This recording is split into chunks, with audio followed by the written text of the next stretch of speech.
Hi hello friends, అందరికీ నమస్కారం.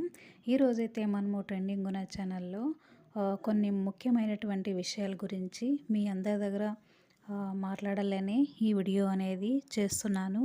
Friends, ఎవరైనా కావచ్చు, అమ్మాయిలు కావచ్చు, అబ్బాయిలు కావచ్చు, మనకు ఒక వయసు అంటూ వచ్చిందంటే మనకు 10 సంవత్సరాల వయసు ఉన్నప్పుడు మనము స్కూలు ఏజ్ అనమాట. అప్పుడు స్కూల్కి వెళ్ళేటువంటి ఏజు.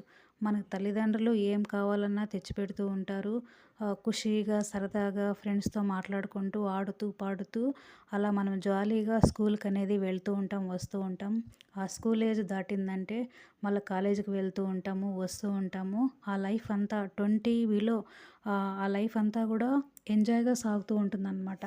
మనం ఏం చేస్తున్నాము, ఏం చదువుతున్నాము, నేను అక్కడ చదవాలి, ఇక్కడ చదవాలి, అలాంటి బట్టలు వేసుకోవాలి, ఇలాంటి బట్టలు వేసుకోవాలి, అట్లా ఖుషిగా జాలీగా మన లైఫ్ అనేది సాగుతూ ఉంటుంది. ఒక 20 ఇయర్స్ వచ్చిందంటే అప్పుడు మనం పేరెంట్స్ యొక్క బాధలను అర్థం చేసుకునేటువంటి వయసు ప్రతి ఒక్కరికి, ఒక అమ్మాయికి కానీ అబ్బాయికి కానీ వస్తుందన్నమాట.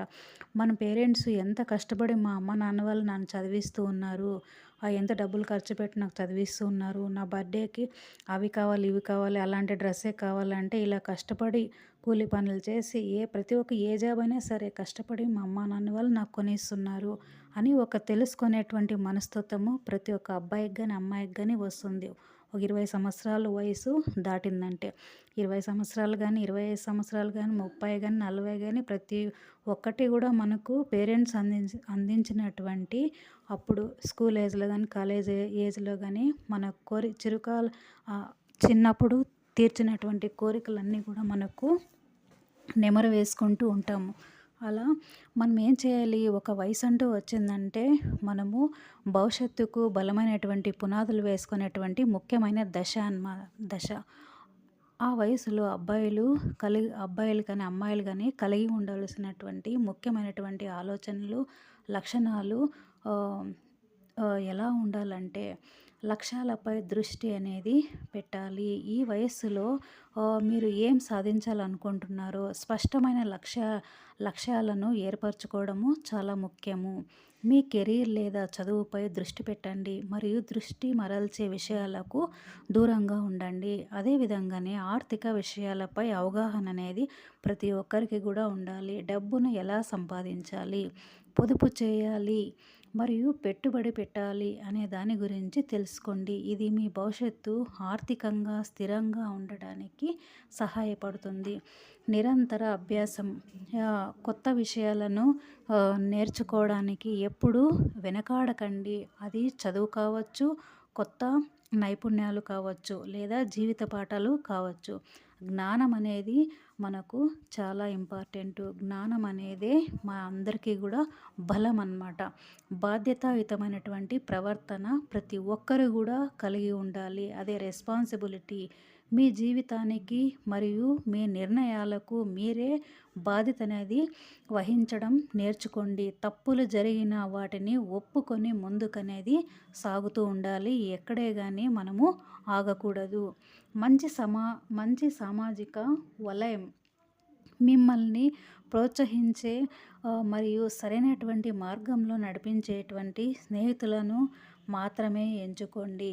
అదేవిధంగానే చెడ్డదారులు పట్టించేటువంటి వాళ్ళు ఎంతోమంది మనకు తగులుతూ ఉంటారు. అయినా కూడా వినాలి, అందరి మాటలు వినాలి. మంచి చెప్పినా వినాలి, చెడు చెప్పినా వినాలి. మనం డిసైడ్ చేసుకొని ఏ మార్గంలో వెళ్ళాలనేది మన మైండ్ సెట్కి మనకి మాత్రమే అర్థమవుతుందన్నమాట. గౌరవము మరియు మర్యాద ఎలా ఉండాలి, అందరి పట్ల మర్యాదగా మరియు గౌరవంగా వ్యవహరించాలి. అదే సమయంలోనే మిమ్మల్ని ఎవరు తక్కువగా చూడకుండా కూడా మనము చూసుకోవాలి. ఓకేనా? అదేవిధంగానే మన ప్లానింగ్స్ అనేవి ఎలా ఉండాలి, ఫ్యూచర్ అంటే భవిష్యత్ కోసం మన భవిష్యత్తులో ఏం చేయాలనుకుంటున్నావు, ఏ జాబ్ చేయాలనుకుంటున్నావు, ఎలా ఉండాలనుకుంటున్నావు ముందు లైఫ్లోన ఆరోగ్యంపై శ్రద్ధ పెట్టాలి. ఆరోగ్యం అనేది బాగుంటేనే కదా మనం చదవగలము, మనము అనుకునేటువంటి గోల్ని సాధించగలము. అంటే ఫోకస్ ఆన్ హెల్త్, అంటే ఆరోగ్యమే మహాభాగ్యము. అట్లా శ్రద్ధ అనేది పెట్టాలి ఆరోగ్యం పైన. మీ శరీరాన్ని ఫిట్‌గా మరియు ఆరోగ్యంగా ఉంచుకోండి. మంచి ఆహారపు అలవాట్లు మరియు క్రమం తప్పని వ్యాయామము ఆరోగ్య సమస్యలను నివారిస్తాయి. అదే విధంగానే చెడు అలవాట్లకు దూరంగా ఉండాలి. అంటే అవాయిడ్ అవాయిడ్ బ్యాడ్ హ్యాబిట్స్. ధూమపానము, మద్యపానం వంటి చెడు అలవాట్లకు దూరంగా ఉండండి.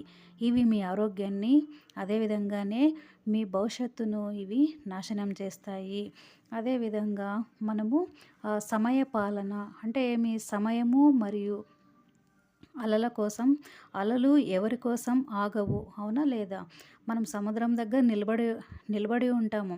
సముద్రం లో మధ్యలో పోయి నిలబడితే అలలు వస్తూ ఉంటా పోతూ ఉంటాయి. నువ్వు నిలబడ్డావని ఏమన్నా వెనక్కిపోతాయా, ముందరకు వస్తాయా? లేదు కదా. అలా సమయం మరియు అలలు ఎవరి కోసము ఆగవు. సమయాన్ని సద్వినియోగము చేసుకోండి మరియు ప్రతి పనిని సకాలంలో పూర్తి చేయడానికి ప్రతి ఒక్కరు కూడా ప్రయత్నించండి. అదే విధంగానే నైపుణ్యాలను మనము మెరుగుపరుచుకోండి. ఎలా మెరుగుపరుచుకోవాలి?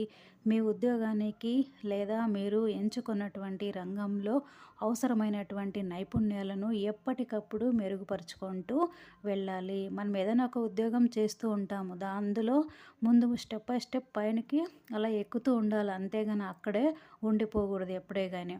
అదే విధంగానే సంక్షిప్తంగా అంటే 20 ఏళ్ల వయసులో క్రమశిక్షణ అనేది మనకి ఎంత చిన్న ఉద్యోగమైనా నువ్వు ఒక పెద్ద ఉద్యోగం నీకొచ్చి చిన్న నుంచి పెద్ద ఉద్యోగానికి వెళ్ళినా కూడా మనకి ఏమనేది అలవరుచుకోవాలి. ప్రతి ఒక్కరు కూడా క్రమశిక్షణ అనేది ఉండాలి. ఈ క్రమశిక్షణ అనేది లేకపోతే మనకు ఎంతటి పెద్ద ఉద్యోగం ఎంత పెద్ద ఉద్యోగంలో నువ్వు స్థిరపడినా కూడా అది నీకు గోల్ అనేది నువ్వు రీచ్ కాలేవన్నమాట.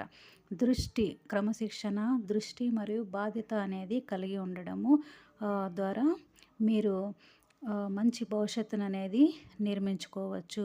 ఓకేనా ఫ్రెండ్స్, నా వీడియో అందరికీ నచ్చినట్లయితే మీ అందరికీ కూడా ధన్యవాదాలు. ఓకేనా ఫ్రెండ్స్, థ్యాంక్ యూ.